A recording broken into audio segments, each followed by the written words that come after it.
Hey everyone, it's Sharon. I'm here with another instructional video. Today we're going to be talking about whether or not your jewelry can be hypoallergenic. I'm going to have some resources in here for you. So if you're somebody who's had reactions to metal jewelry in the past, I'm going to have some lists of things to avoid, some things to look out for, and also some things that might benefit you. So let's get started. So let's start off with our core question, which is, can jewelry be hypoallergenic? You've almost certainly heard this term applied to things like cosmetics. You've almost certainly heard this term applied to things like dogs. There are dogs that are supposed to be hypoallergenic. The thing is, when it comes to jewelry, and actually even when it comes to cosmetics or dogs, anyone can be allergic to almost anything. So, something being labeled hypoallergenic isn't a guarantee that you personally won't have an allergic reaction to it. It's why lately I've actually been advocating to jewelers to stop using the term because it's used so loosely that at this point it might be a little bit meaningless. So, let's dive deep and talk a little bit about which metals are the most allergenic, what you can do about plated jewelry, whether or not you can be allergic to copper and what to avoid if you are. We'll talk about how to avoid nickel in your jewelry, whether or not you can be allergic to gold. That's a little bit murkier, but we'll talk about it too. I've got one slide devoted to the metal I didn't want to talk about because I think it sucks. And we'll talk about stainless steel. So let's dive in. So, the most allergenic metal used in jewelry is nickel. By some estimates, as much as 18% of the population is allergic to nickel, with women being far more likely to experience that red, itchy rash than men. And the theory at the moment is that women simply wear more jewelry, are more likely to wear jewelry.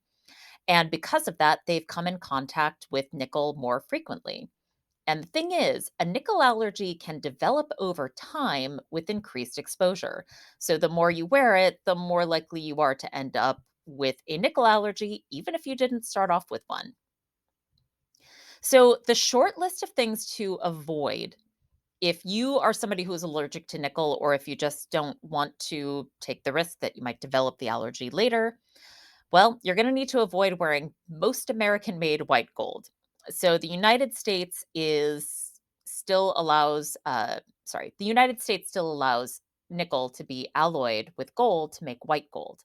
An alloy, for those of you who are not jewelers, just means the mix, right? So we take pure gold and we mix it with other metals to produce different colors and different strengths and different properties. So in the United States, white gold is alloyed with nickel. Makes it strong. It just makes it extremely strong, a little bit scratch resistant, but not totally. But it is the default white gold in the United States. And unless you see something that specifically says palladium white gold, assume that the default is nickel white gold. Even if somebody tells you that it's nickel free, they might not be telling you the truth. European white gold generally doesn't use nickel because they have far stricter regulations. They passed years ago something called the Nickel Directive, which removed nickel from a lot of the supply chain for jewelry. And it actually led to a decrease in allergic reactions to people with new piercings, which is amazing. Another thing to avoid if you do have this allergy is most plated jewelry. And the reason why is because most commercial gold plating uses a layer of nickel that goes in between the jewelry itself and the gold plated layer on top. There's a lot of reasons for it, which why don't we dive into that in this next slide? So, gold and rhodium plating often, though not always, use something called an underlayer that's made of nickel. And this is because that layer helps the gold or the rhodium plating actually adhere to the jewelry. And we can get kind of like complex and deep about this. There are ways that you can plate gold directly onto something like silver, but it's a complex, tricky process, and a lot of commercial platers just default to using a layer of nickel in between. So the reason why that layer is there is because it's hard, it's bright. Again, it's a little bit scratch resistant and it helps the gold layer, or in some cases, the rhodium layer, adhere to the jewelry. And again, it isn't always there, but it's in the United States, it's usually the default. And plating wears off. This is just the nature of the beast. Plating will wear off. When it does, you will be exposed to more nickel because it's going to go through the gold layer and then you're going to get to the nickel layer. Again, because of the prohibitions and the stricter regulations in the EU, this is less of a problem. But sometimes you can get, say, a designer working with the like plated charms or plated pieces that they've ordered from some other country and they don't know whether or not it has nickel. So it just depends. But for the most part, you'll want to avoid plated. And to kind of help you suss it out, there are some terms that also mean plating that might not be as obvious. So, of course, if you see the term gold plating or flash plating or rhodium plating, you'll know that that is plated jewelry. But there are other terms like rhodium finish or gold dipped or gold over silver or gold vermeil. All of these mean that the jewelry has been plated.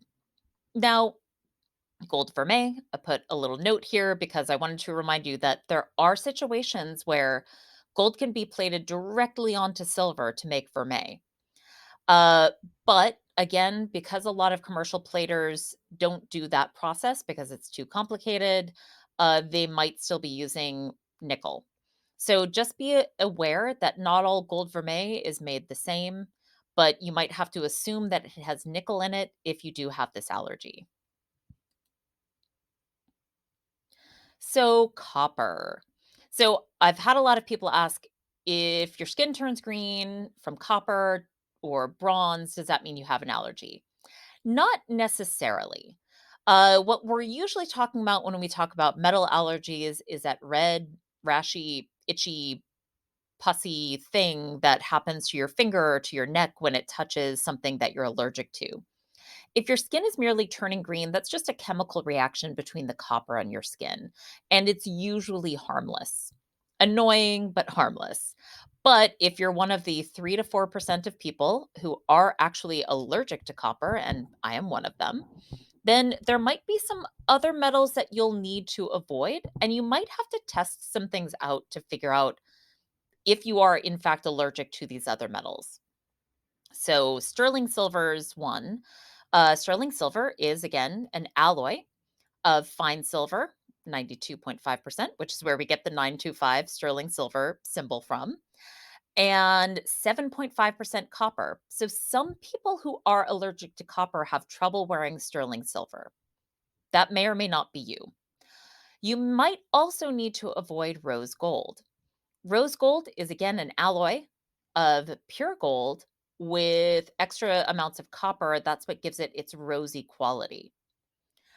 Plated jewelry you might still also need to avoid. And the reason why is when platers switch from using nickel because they have a request for a nickel-free plating, they usually replace it with copper.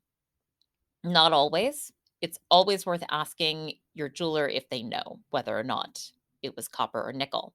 So if you are trying to avoid having that allergic reaction, you honestly, you might just want to avoid all plated jewelry. And almost certainly you're going to need to avoid things like brass and bronze, which are both more than half content of copper. So I would avoid those as well. Gold fill, because gold fill is a core of brass with a layer of gold. Depending on who you are, depending on how it's constructed, you may or may not have a reaction to that. So, can you be allergic to gold?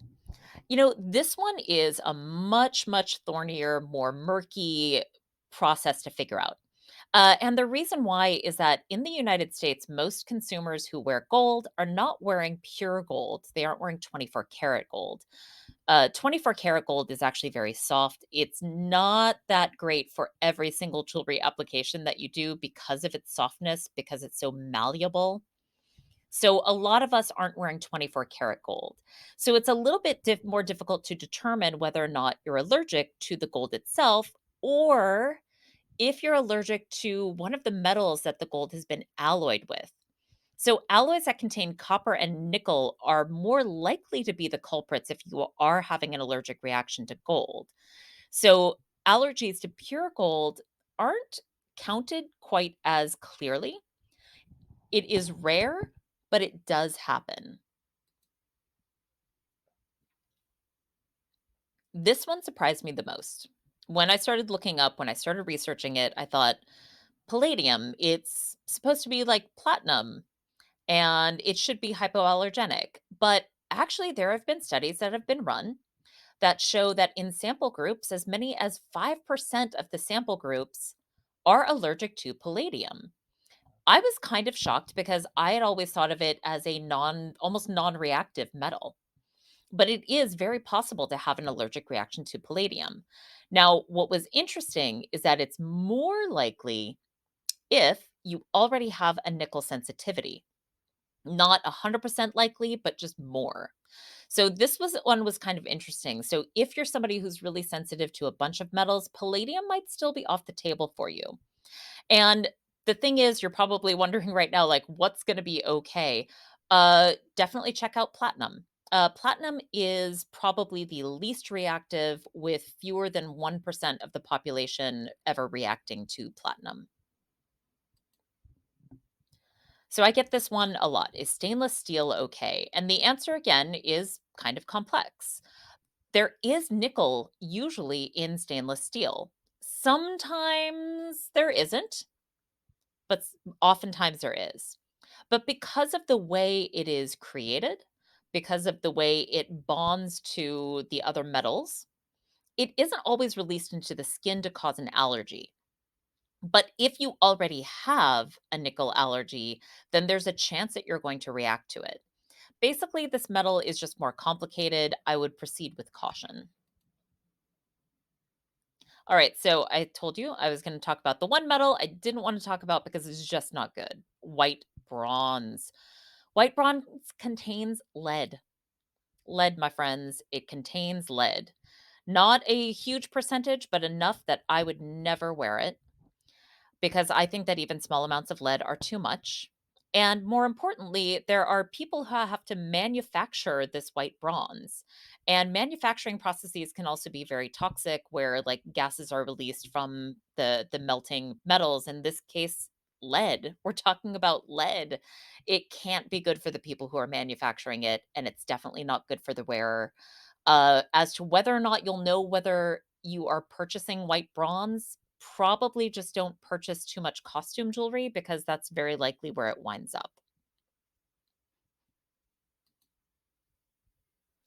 So, thank you so much for watching. Remember to subscribe to my YouTube channel. Feel free to drop a tip in the tip jar.